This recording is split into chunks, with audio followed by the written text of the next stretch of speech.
네, 안녕하세요. 미국 주식 멘탈 케어하기 멘탈이 전부다입니다. 네, 테슬라의 최근 비트코인 매입으로 인해서 많은 분들이 테슬라의 여러 가지 리스크에 대해서 많은 우려를 하고 있는데요. 내가 투자하고 있는 기업 또는 투자하려고 계획하고 있는 기업의 리스크를 점검해 보는 것도 굉장히 의미 있는 시간인 것 같습니다. 그래서 이번 영상에서는 테슬라가 10K를 통해 자신들의 입으로 직접 밝힌 테슬라의 리스크, 그러니까 테슬라가 생각하는 테슬라의 리스크에 대해서 알아보는 시간을 갖도록 하겠습니다. 우선 테슬라는 큰 범주에서 총 4가지 리스크를 얘기하고 있는데요. 첫 번째가 비즈니스 성장과 관련된 리스크, 두 번째가 운영과 관련된 리스크, 세 번째가 법률 및 규정과 관련된 리스크, 네 번째가 주식과 관련된 리스크입니다. 각각의 세부 사항이 굉장히 많은데요. 사실 들여다보면 중복되거나 비슷한 내용도 굉장히 많습니다. 또 투자자로서 굳이 이런 것까지 알아야 하나 싶을 정도로 중요도가 높지 않은 리스크도 있고요. 그래서 이번 시간에는 제가 이 많은 리스크 중에 중복된 걸 제외하고 중요한 내용만 추려서 총 8가지로 테슬라가 스스로 얘기한 자신들의 리스크를 정리해 보도록 하겠습니다. 우선 첫 번째는 생산 지연 또는 제조 비용이 증가할 리스크입니다. 현재 테슬라는 프리먼트 공장과 상하이 공장만을 가동 중이고 앞으로 기가 베를린과 기가 텍사스 등 새로운 공장을 짓고 이후로도 더 많은 공장을 지을 텐데요. 여전히 공장을 짓고 가동해본 경험은 부족합니다. 이러한 경험 부족으로 인해 새로운 공장의 건설이 지연되거나 새로운 공장에서 이전 공장만큼의 생산성이 안 나올 가능성도 있죠. 또한 테슬라 자신이 아닌 공급업체들의 문제로 생산이 지연될 가능성도 있습니다. 최근 불거지고 있는 자율주행 반도체 칩 수급 문제도 그런 문제 중에 하나죠. 그 외 제조 프로세스를 지속적으로 개선하고 비용을 절감해 나가고 설비가 노후되지 않도록 관리 유지하는 데 실패한다면 생산성은 물론 비용이 증가해서 수익성도 떨어질 위험이 있습니다. 또한 이거는 차량뿐만 아니라 전기차의 생명과도 같은 배터리에 있어서도 완벽하게 동일한 문제가 발생할 수 있겠죠. 그리고 또한 설비만의 문제도 아니고 제대로 생산성을 낼 수 있는 직원들을 충분히 확보하고 교육해야 하고 또 노조가 회사의 생산 및 판매를 지연시키지 않도록 잘 컨트롤해야 하는 인력 관리의 문제이기도 합니다. 두 번째는 판매, 배송, 서비스 등을 효과적으로 관리하지 못할 리스크입니다. 테슬라는 전 세계에서 사업을 하고 있는데 가장 큰 특징은 딜러를 끼지 않고 스스로 판매를 한다는 거죠. 하지만 그 경험은 짧아서 10여 년 남짓입니다. 현재 테슬라를 판매하고 있는 모든 국가에 법인을 효율적으로 관리하지 못할 가능성이 있어요. 또 배송에 있어서도 수요를 잘못 예측해서 제때 필요한 국가에 필요한 배송량을 공급하지 못할 가능성도 있고 공인된 전문가를 충분히 배치하지 못하거나 충분히 교육받은 직원을 제대로 확보하지 못해 서비스에 불만이 생길 가능성도 있습니다. 마지막으로 슈퍼차저 스테이션과 슈퍼차저를 계획한 만큼 빠르게 늘리지 못할 위험도 존재하죠. 세 번째로는 제품의 기능과 그로 인한 클레임에 대한 리스크입니다. 제품 또는 기능의 결함이 있거나 FSD와 같은 특정 기능을 개발 완료하는 데까지 예상보다 시간이 더 오래 걸리거나 법이나 각종 규제로 인해 해당 기능 등이 제한될 위험, 그리고 옛날부터 테슬라를 괴롭혔던 각종 품질 문제를 완전히 해결하지 못할 위험, 그리고 테슬라는 자체적인 소프트웨어가 굉장히 많죠. 그런 차에 내장된 소프트웨어의 보안에 대한 위험,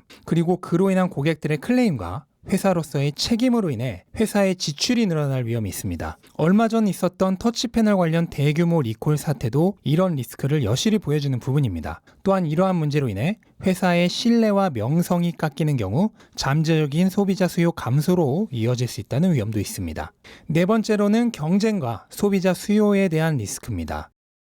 전기 자동차 시장 그리고 테슬라 자동차 시장이 예상대로 성장하지 않거나 시장 전체에 자동차에 대한 수요가 감소하거나 자동차 회사 간의 경쟁이 치열해지면서 비즈니스의 전망이나 재정 상태가 악화될 가능성이 있습니다. 일단 거시경제부터 보자면 자동차 산업은 거시경제의 영향도 많이 받는 부문이죠. 실제로도 2020년에는 코로나로 인해 자동차 사업이 굉장히 침체가 됐었고 그로 인한 피해에서 거시경제가 회복되는 속도가 느릴 수도 있고요. 또한 언제든지 전염병이 다시 확산되면 또다시 공장 가동이 중단될 가능성도 없다고는 얘기할 수 없고 그 외 각종 자연재해, 전쟁 또는 다른 전염병 같은 통제할 수 없는 사건으로 인해 회사의 운영에 부정적인 영향이 발생할 수 있습니다. 또한 전기차는 지금 경쟁이 굉장히 심화되고 있는 사업 부문이고 아직 내연기관차와의 승부에서도 이기지 못한 상황입니다. 이런 상태에서 경쟁이 더 심화된다면 판매량 감소, 가격 인하, 매출 감소, 고객 감소 및 시장 점유율에 손해가 발생할 수 있습니다. 다섯 번째는 변동성이 큰 디지털 자산을 보유하고 취득할 수 있게 되었다는 점입니다. 바로 얼마 전 화제를 불렀던 비트코인과 직접 좀 관련된 부분인데요. 이 부분은 제가 얼마 전에 비트코인 관련된 영상에서 설명을 드린 적이 있기 때문에 이번 영상에서 자세하게 말씀드리지는 않겠습니다. 궁금하신 분들은 오른쪽 위에 링크 띄워드렸으니 해당 영상 봐주시기 바라고, 테슬라도 비트코인의 위험성을 충분히 인지하고 있고 그 자체를 회사의 잠재적인 리스크라고 스스로 명시를 했습니다. 그리고 투자자들에게도 충분하게 고시를 하고 있습니다. 특히나 가장 염려되는 부분은 디지털 자산의 경우 회계규범상은 손실이 발생했을 경우에는 재무제표상의 손실 비용을 인식해야 하지만, 반대로 디지털 자산의 가격이 올라도 그 자산을 매각해서 판매하기 전까지는 재무제표상의 이익으로 기록할 수 없다는 부분이 회계적으로 조금 불리한 부분이 되겠습니다. 여섯 번째는 보조금 등의 정부 정책이나 자주 바뀌는 법률 및 규정에 영향을 받을 수 있다는 점입니다. 현재 테슬라가 제공받고 있지 못하는 $7,500의 세금 공제 혜택 역시 그 부분의 하나죠. 그리고 바이든 대통령이 당선이 되면서 이 부분이 복구가 되는 것을 시장은 기대하고 있고요. 이 외에도 여러 가지 정책이나 법률 등은 언제든지 전기차에게 불리하게 변경될 가능성이 있습니다. 또한 미국 외에 중국이나 독일 등에서 테슬라에게 불리한 법률이나 규정이 생길 가능성도 결코 무시할 수 없죠. 얼마 전에 기가 베를린의 확장 공사가 저지됐던 사건도 그 예시라고 할 수 있습니다. 일곱 번째는 테슬라의 재무 보고가 시장의 기대치를 충족하지 못할 리스크입니다. 매 분기 발표하는 실적은 운영 비용이나 기타 요인의 변동으로 인해 기간마다 크게 변동될 가능성이 있습니다. 거기다 테슬라는 지금 제조시설을 더 확장하고 신제품을 계속 개발하고 생산 능력을 늘리는 일에 주력을 하고 있기 때문에 운영 및 기타 비용이 분기마다 크게 달라질 가능성이 있는 고성장 회사입니다. 그렇기 때문에 단기적인 재무 결과가 큰 의미가 있는 것은 아니지만 시장은 이거를 크게 받아들일 수 있다는 점을 경고하고 있습니다. 그로 인해 공개적으로 알려진 시장의 기대치를 충족시키지 못할 수 있으며 이로 인해 주가가 하락할 수 있다고 고지하고 있습니다. 또한 스스로 밝히는 가이던스가 궁극적으로는 정확하지 않을 수도 있고, 실제로도 여지껏 스스로의 가이던스를 항상 완벽하게 지켜왔던 것도 아니고, 예상 생산량이나 판매량,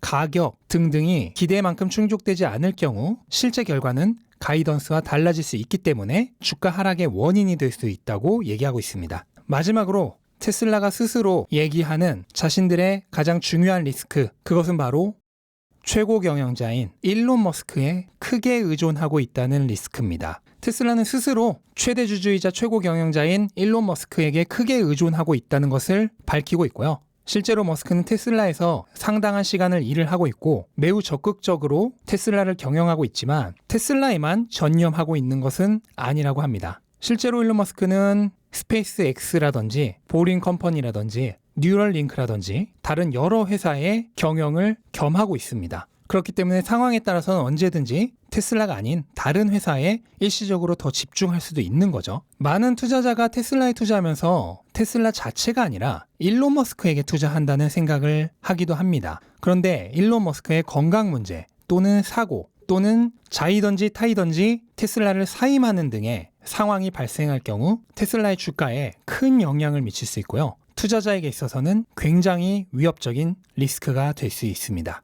네, 이상 테슬라가 스스로 밝힌 자신들의 리스크에 대해서 알아봤고요. 어떤가요? 여러분들이 평상시 생각하고 있었던 리스크와 겹치는 부분도 있을 테고 또는 생각지도 못했던 리스크도 있을 것이라 생각을 합니다. 투자자로서 투자하고 있는 기업의 리스크를 점검하는 것도 굉장히 건전한 투자 방식이라고 생각을 하고요. 각각의 리스크가 발생했을 경우 나는 어떻게 대응할 것인가를 미리 생각해 보는 것도 투자에 굉장히 도움이 될 것이라 생각합니다. 네, 이상 영상 마치겠습니다. 영상 도움이 되셨다면 구독과 좋아요 부탁드리고 좋은 하루 되시기 바랍니다. 감사합니다.